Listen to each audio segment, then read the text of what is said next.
What's up, guys? Welcome to Kettle Bar Podcast. My name is Dennis Timmerman. I'm Travis Klinghagen. And we're here at Primal. Nick is gone doing holiday stuff. It's Sunday morning, right before Christmas. Allison back there deadlifting, kicking some ass, getting after it. 8:40 in the morning, she's in here deadlifting. So on a Sunday. So yeah, good stuff. Travis, what are we talking about today? We're going to kind of brush on a few things. One's going to be the deadlift squat seminar. Coming up like 2 weeks. Yep. Yeah, real quick. And then another thing is just kind of New Year's related, where, you know, are you doing the right things? Are you being consistent enough in your regimen, your routine? Are you trying to be too perfect? Very common. Yeah. Yeah. If you're not being consistent, like you get that one perfect meal, but you get, you know, 2 other bad meals, it's not going to give you very good progress. Having 3 decent meals is going to give you much better results. We're going to talk about that here when we get into it.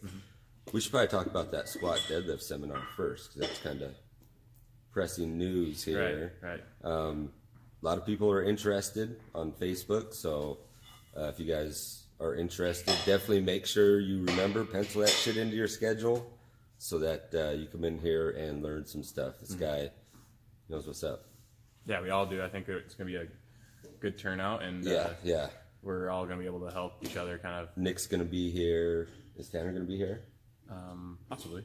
I think he needs to be here. Yeah, absolutely. So do you. So yes. But no, it'll be good because, like, I mean, even though, like, and this goes for, you know, every, like, trainer out there. I mean, you know, we know information, but sometimes it doesn't correlate to the person we're talking to, right? So we need, like, another person who is saying the same thing but in a different way, and it clicks. So it's going to be great that we have a full house of trainers that will be able to help you to be more functional with your movements. So definitely take advantage of it. It's free, you know. Yeah. Might as well. What do you got to lose? I mean, bring your whole family, you know. Might as well. Totally. Your kids need to know how to pick stuff up off the ground too. Bring your kids, you know. And you work with, like, youth athletes and stuff like that, and I mean, it's huge. It's huge. So yeah, they're starting, you know, from what I've seen, younger and younger, and as long as it's implemented right, there hasn't been any, like, problems with it. Kids actually kind of get into it, and they love how to do it, and they change pretty drastically from picking things up with, you know, crazy round backs and just however it moves, and then all of a sudden they have good form. So another thing that's interesting, though, when kids do pick stuff up with round backs, they don't hurt their backs. Why is that? How come adults do it, but kids don't hurt? Horrible form sometimes. Sometimes it's like perfect too, though. You like see a baby pick something up off the ground, like, oh yeah, baby has a perfect hip hinge. You know. But I think we've been focusing on the deadlift, but this is also going to be a squat seminar too. Right. So, which is really my bread and butter. So yeah, if you're having problems with either of those, or really anything in the gym, because those two kind of can knock out a lot of things. Very implemented in basically any movement that you can kind of correlate it to. So yeah, totally. Total body movements. It's not just a leg exercise or, you know, a hamstring exercise. Total body.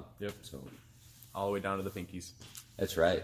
So, yes. So yeah, would love to see you. The more, you know, people we can kind of get in to do this stuff, the more times we can probably do it. You know, we were talking about doing like a monthly seminar, which would be fantastic and really fun to do.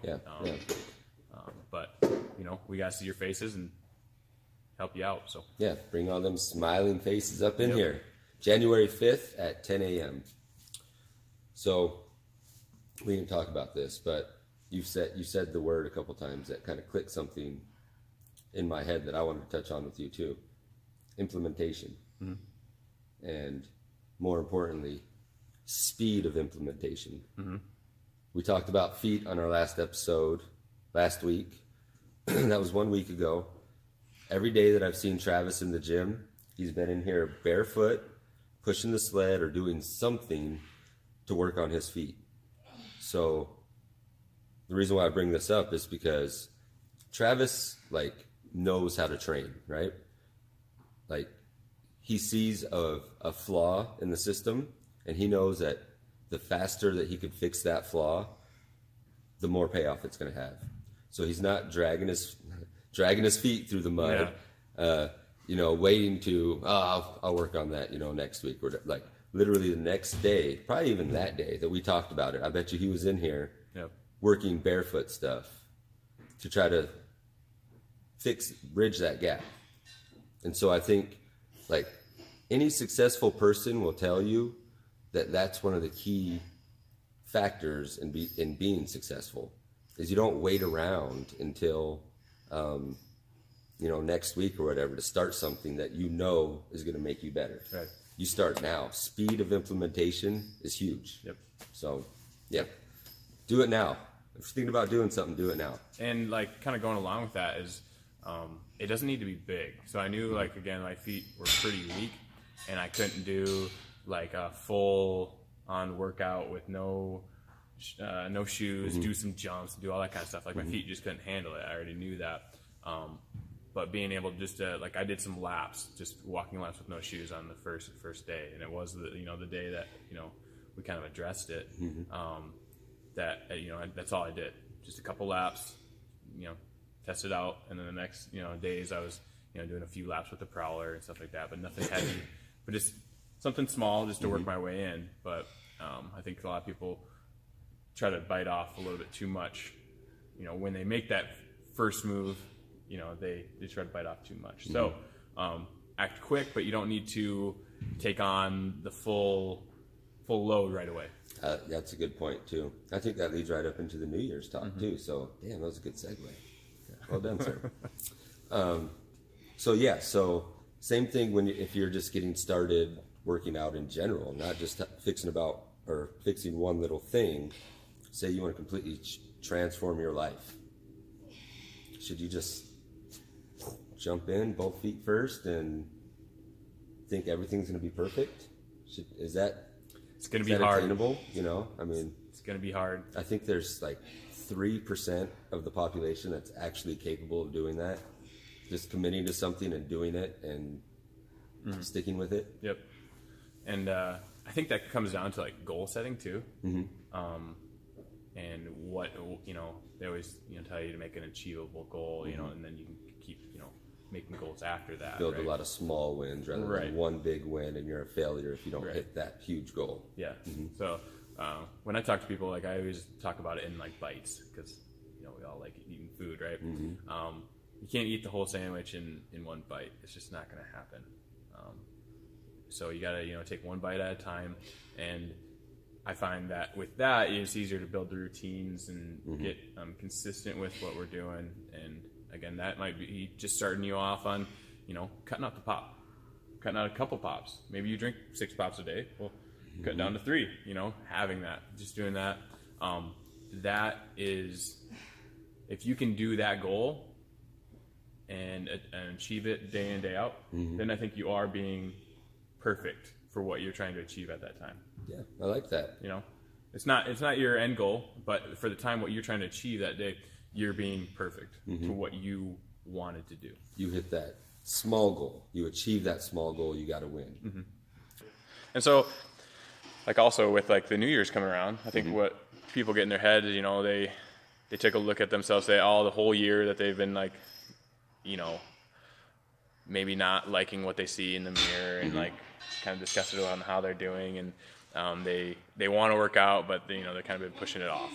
So New Year's comes around, and then they put that big goal on themselves, that huge weight on their shoulders that I want to lose 100 pounds. Yeah. In 7 days. Right. Easy. We'll talk about that later. But yeah, I think it sometimes can be a little bit too big of a jump. So then what happens is just it's hard for them to be consistent over the long run, because they're not. Again, if they have a goal of losing 100 pounds, you're not going to do that like overnight. It's just not going to happen. It takes time. It takes habits, consistent habits. Yep. So I think that's where finding a coach really comes. Like we kind of know how to build that system up for you. We kind of know how to look for those small wins. You know, everybody that comes in here, they don't say, yeah, I think I want to lose like 5 pounds. You know, it's more like 30 pounds, 40 pounds. But they only see that number. They don't see, hey, if I lost 10 pounds, my knees would probably feel so much better. Right. My back would probably feel better. I'd probably have way more Energy. You know, they don't see that. Like, we have to put that in their head. Like, hey, progress is progress. Like, progress is a win. Even if it's a little bit, it's a win. So having somebody to kind of like guide you through that, to build the process and remind you to trust the process. Because if you want the plan to work, you have to work the plan. And a coach knows how to build the plan and keep you on track. Right. So. Yep. And then also just knowing that if you fall off the plan just a little bit, it's not going to be a breaker for your routine. Like it's like you can hop back on, get back to work and stuff like that. So I think a lot of people, once they start to fall off a couple times, then they don't like, you know, to keep going. It's kind of almost devastating. They think that they just can't do it. You know what I mean? We know it's probably not, we're usually a lot less mad about it than they are, because we know, hey, it's not a big deal. Just move on. Yep. It's more of a problem if you fixate on it and you keep beating yourself up on it over and over again. Yeah. Just move on with your life, and you're going to be all right. Right. I believe stress is like going to be like the number one killer. Like if you are stressing about a certain food that you're like, I can't eat this or whatever, that's going to be worse than actually eating the food. Same thing, like if you stress about missing a workout or doing all that, again, like you're doing a little bit more harm than you would of like, you know, just enjoying life. Totally, totally. I buy that. Like, you seem like a pretty low stress type of guy. At times. At times. Yeah, but you know, exercise is a stressor as well. You know, there's stress is required for growth, and so you know you can't always just be brushing everything off, because then you're probably not going to get progress either. If you're always, well, I'm not going to stress on that food, I'm just going to go ahead and eat that shit. You know, yeah, you're not going to get progress that way, but. Yep, there's a little give and take, but and being rational in your head of like what's right and what's wrong to like, get to your goal. But yeah, just you don't need to be exactly perfect. Right. And nobody is. Right. Nobody. Yeah. Like, it's impossible. Yeah, I know some of the most like dedicated like athletes in the world, and you know they fall off every single day. Like things go not to according to plan. So I don't know. And Seth's pretty. It's he's pretty close to about as perfect and dialed in as you can get. But Seth I mean, Boomsma is. Yeah. There's still things in his day that he would, you know, probably be able to, you know, want to fine tune.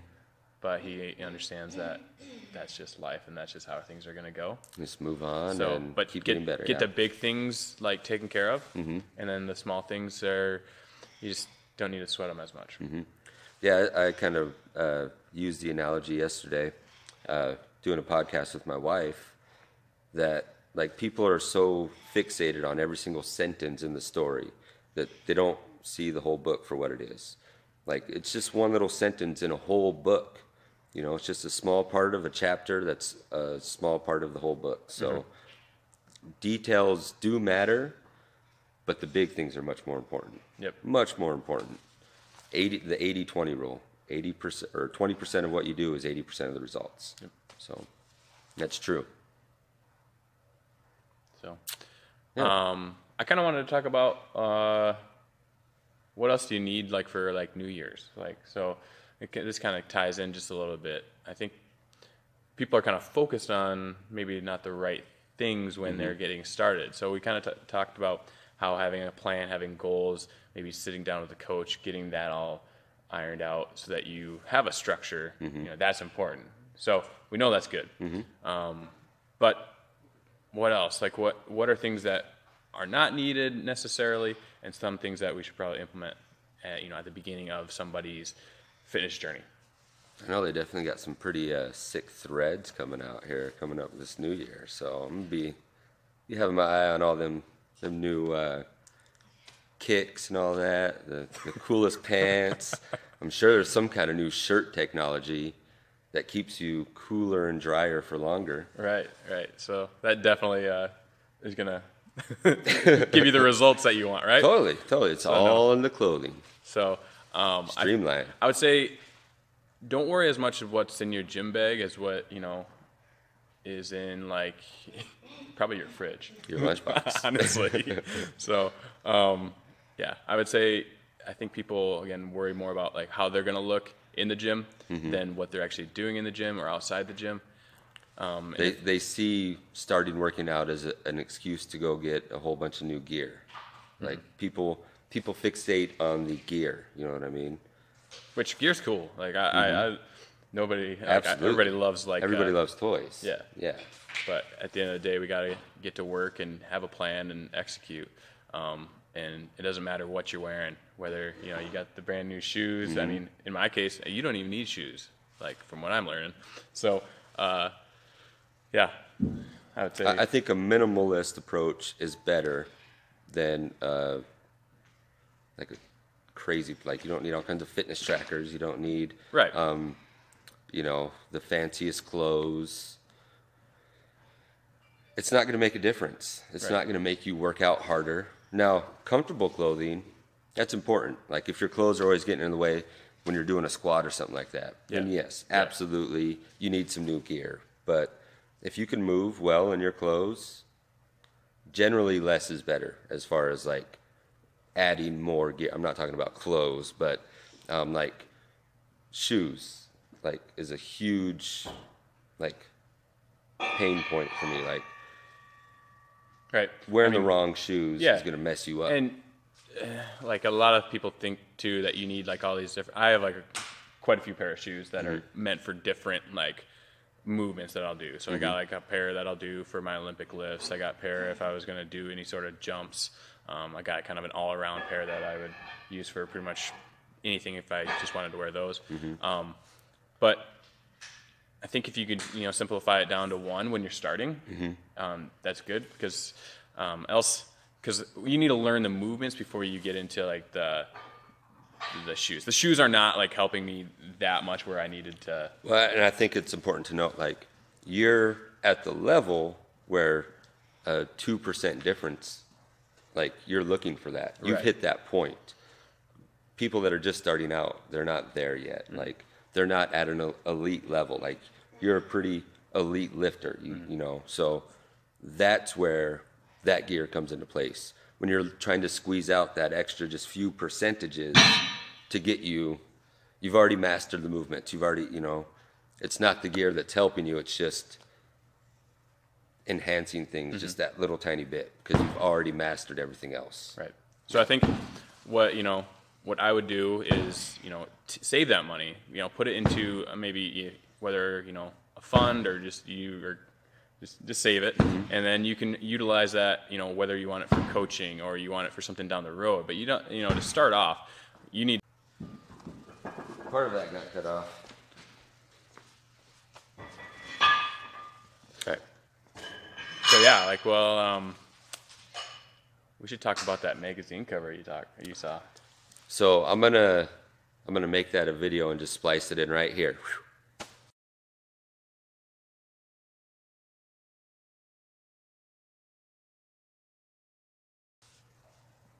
What'd you think of that? Wasn't that a bunch of bullshit? I hope you pause the video and read it. So 7 days, you could diet for 7 days and lose 100 pounds by spring, fast and easy. Fast and easy. Fast and easy. Marie Osmond did it. Yep. So, this is the problem. This is why mindset is fucked up around working out and exercise and nutrition and all this stuff. Like, the culture has it twisted. It's not fast and easy. Nothing is fast.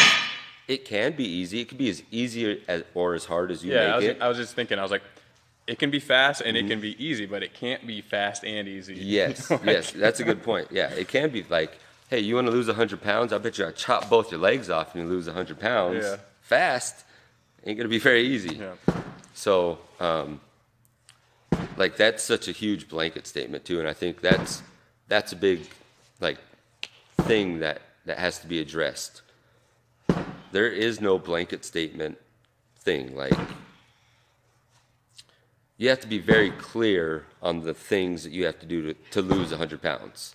It's not just going to happen. Like you have to get clear with yourself for your starting point and be realistic with your goals. And like Travis said earlier, you have to build up those small wins. That's how you do it. It's not fast and easy. You cannot diet for 7 days and reset your system so that losing weight is fast and easy. Because if you go back to eating that bullshit after that 7 days, you ain't getting nothing out of it. So nothing is fast and easy. Like it takes time, it takes work. Sometimes it's hard, sometimes it sucks, sometimes you're gonna feel like a failure. But if you just keep going, it will happen. And as far as it being easy, like if you make that choice, if you really make that choice to get what you want to get, it's not that hard. Like it's not that hard to say, I don't want to have those cookies tonight. Yep. I don't want to eat that stuff because I know it's not getting me any closer to my goals. Yep. If you really actually make that choice, it can be easy, but you really have to make that choice. And you have to accept that, you know, it's not always going to go your way. It's just, you know, you just go with the flow, move on with your life, keep doing the right things, good things will happen. Yeah, I think if you find that why, which is probably like it's a hard thing to find, like why you want to do whatever it is in life. Doesn't even have to be fitness, but to find the why in something is challenging. And the real why. Yeah, like the not real the bullshit. Like yeah. you don't go to the gym because you want a six pack. Yeah, it's not. There's something else in there that's causing you to think that that's the reason. Right. But that's not the real why. And I think as you get deeper into it, if that is your why, you're not going to have a very high success rate because there's no emotional impact to that. Yep. There's no attachment. There's nothing like getting you out of bed at 5 o'clock in the morning that's making you move because that's not easy. Like I just leave my shirt on anyways. Nobody sees my abs. I don't need them things. It's really easy to dismiss and just button. Yep. And not do it. And that's where. But if you can find that why, things get a lot easier, and you can rationalize your decisions in your head a whole lot better to why you're doing the things you're doing. Also to go backwards, where you rationalize it in the opposite direction, and you'd be like, oh, it's okay. You know. I saw this guy on Instagram. He was eating Pop-Tarts all day long, so I could do it. Yeah. So. Yeah, social media is not your friend when it comes to that sometimes, but I mean it can be. There's a lot of really inspiring stories of people doing good things. So yep. It's just What are you looking at, and what do you and how are you interpreting it? So that's my struggle with my kids having like tablets. Like in that tablet, they have all the information, all the knowledge in the world, like history of the world, in their hands. But they also have all the stupid fucking idiots making videos in their hands too. So it's like they go one way with Marie Osmond saying that they can lose 100 pounds by spring. So bullshit. Yeah, I was pretty excited in the story yesterday. It's early enough right now to where I haven't had enough coffee to really be too wound up. So kept my cool. Yeah. Anything else we need to touch on? Thank you, Allison, for kicking ass back there in the background. She's got her headphones in. She can't even hear us.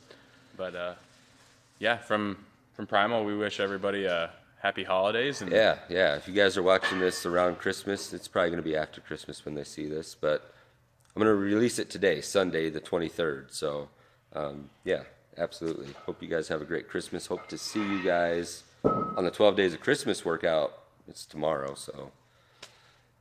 We hope to see you there. If you're watching this video, it's, probably already have happened and all that, but that's okay. Yep. I was talking to somebody about YouTube the other day, and it's like, Instagram, Facebook, all this stuff. People are seeing a snapshot into your present life, right? For the most part. Like they see what you post now, unless they're going back and like stalking your profile. But like YouTube, in my recommended videos, I get videos that are 6 months old, 2 years old, 5 years old. So like somebody might be watching this in 2022. Mm-hmm. So yeah, just it's like crazy when I think about like, Merry Christmas to you too. Merry Christmas to you in 2022. We're practically like time travelers. Totally. Yeah. Whoa. All right, I got to go work this out in my head, and it's too early to be doing all this mathematical equations and all that shit. So, Travis, where can they find you at? Instagram, Travis Klinghagen. That's his current snapshot into his life. Yep. It's gonna be mustache something later. The man, the myth, the mustache. Dennis.Timmerman is where you can find me on Instagram. House of Timmerman podcast. Check out this podcast. Kettle Bar podcast. Sioux Falls Primal. I think that's it. God, that's a lot of things. Mm-hmm. And he just remembers them all. That's pretty good. I'm always back and forth on all of them. So it's like. And it's early. On a Sunday. On a Sunday. I got to bed pretty early last night, so it's all good. Well, yeah. Thank you again. Thank you guys for watching. Happy holidays. Yeah. Remember to click that bell. Click that bell. That's right. Thumbs up. Click the bell. Click the subscribe. Then you get the bell. Then you click the bell. So you don't see the bell until you subscribe. It's like a little prize you get when you subscribe. Ding. Yeah. All right, guys. Thanks for watching. Hey, see ya.